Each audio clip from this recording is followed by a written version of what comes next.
जय हिंद। देखिए साथियों, जैसे ही क्या कहते हैं यूपी लेखपाल की भर्तियों का नोटिफिकेशन आया है 8085 भर्तियों का, तो देखिए यूट्यूब में तरह तरह के वीडियो वायरल हो रहे हैं कि इतने परसेंटाइल वाले दे पाएंगे, जिसके इतने नंबर हैं वो दे पाएंगे, वगैरह वगैरह तमाम सारी। तो देखिए आप ऐसी अफवाहों पर ध्यान ना दें। देखिए अभी ऑफिशियल कोई नोटिस नहीं है कि इतने परसेंटाइल वाला दे पाएगा या इतने नंबरों वाला दे पाएगा। तो आप ऐसी अफवाहों पर ध्यान ना दें, नहीं तो अदरवाइज आपकी तैयारी फिर कमजोर पड़ जाएगी। क्यों? देखिए सरकार है, गवर्नमेंट है, आप उसके खिलाफ कुछ नहीं कर सकते।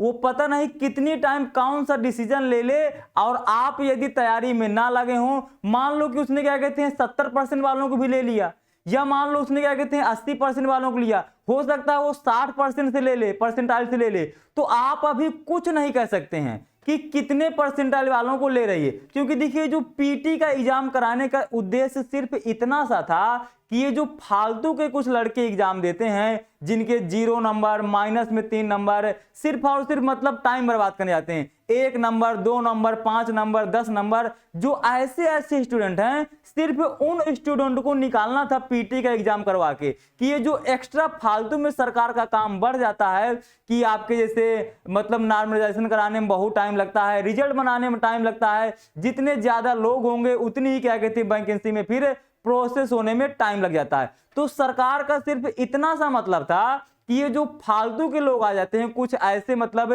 बिना उसके, बिना तैयारी के, मतलब ऐसे मुंह उठाव के एग्जाम देने चले जाते हैं, तो उनके लिए ये सारी चीजें बनाई गई हैं पीटी का एग्जाम कराने के लिए।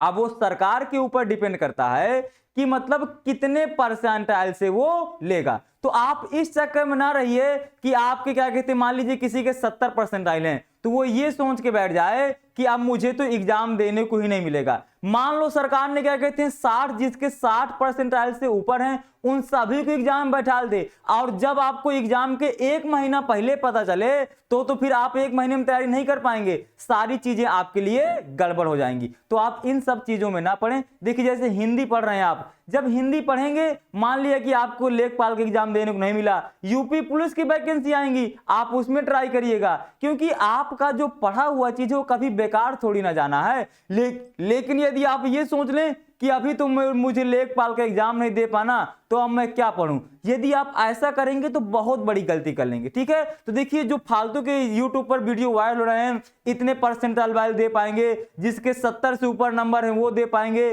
कुछ लोग बोल रहे हैं जिनके 75 से ऊपर हैं वो दे पाएंगे, जिनके ओबीसी में 65 से ऊपर हैं ये दे पाएंगे।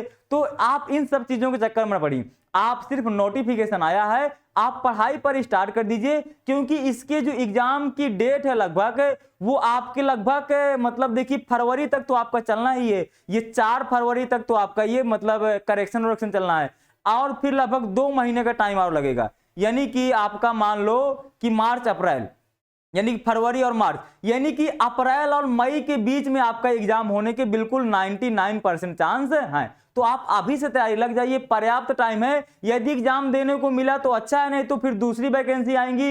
यूपी पुलिस का भी नोटिफिकेशन देखो कि कब आता है, उसका ही बहुत जल्दी ही आने वाला है, तो वो आपको सारे एग्जाम देने को मिलेंगे। बस आप अपनी पढ़ाई जोर शोर से करिए, बाकी आपको मतलब कोई ये फर्जी की चीजों में नहीं पड़ना, क्योंकि नौकरी लेना है, एक नहीं तो किसी दूसरे में लेंगे, दूसरे में नहीं तो किसी तीसरे में ट्राई करेंगे, लेकिन जब तक नौकरी नहीं मिलेगी तब तक हम लोग पीछे हटने वाले नहीं है। तो देखिए मैथ या क्या कहते हैं यूपी लेखपाल की बिल्कुल अलग होती है। मैथ का सिलेबस भी हो सकता है आप लोगों को यदि मैं यहां पर दिखा दूं, तो देखिए मैथ का सिलेबस बिल्कुल अलग होता है सभी से।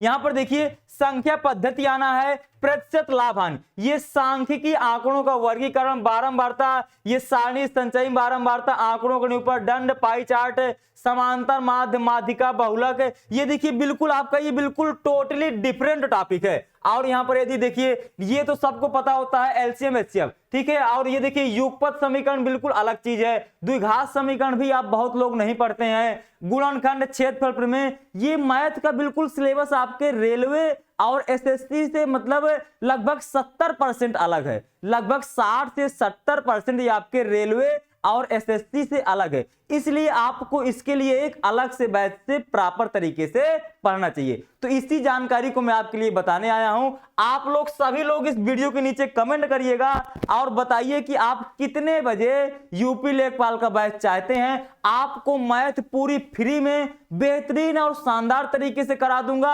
आप कुछ दिन पढ़ के देखिएगा, फिर आपको बताइएगा कि आपको मजा ना आ जाए तो बताइएगा। जो चीजें आप पेड कोर्स में नहीं सीख पाएंगे वो सारी चीजें आपको ये फ्री की क्लास में सिखा दूंगा। ये मेरा आपसे वादा रहा। बस आप मुझे कमेंट करके बताइए कि आप लाइव बैच कितने बजे पढ़ना चाहते हैं। ठीक है, तो चलिए मिलेंगे। अब जब आप सोमवार से आपका नया बैच स्टार्ट करूंगा तो आप सोमवार के पहले पहले जो जितने टाइम सबसे ज्यादा लोग कमेंट करेंगे उतने बजे आपका लाइव बैच स्टार्ट हो जाएगा। ठीक है, तो चलिए आप लोग अपना ख्याल रखिए, अपनों ख्याल रखिए, अच्छे से पढ़ाई करते रहिए। एक बात हमेशा मेरी, एक रूल आप हमेशा अपनी लाइफ में बना लीजिए कि यदि आपको कभी कोई प्रॉब्लम आती है ना तो उस प्रॉब्लम को लेके परेशान नहीं होना है। उस प्रॉब्लम का समाधान कैसे निकालें, यदि आप इस बात को लेकर के परेशान होंगे तो एक दिन आप आसमान की ऊंचाइयों को छुएंगे। ये मैं आपको 110% गारंटी के साथ बोल सकता हूं। बस ये रूल आप अपनी लाइफ में अप्लाई करना स्टार्ट कर दीजिए। ठीक है, तो मिलेंगे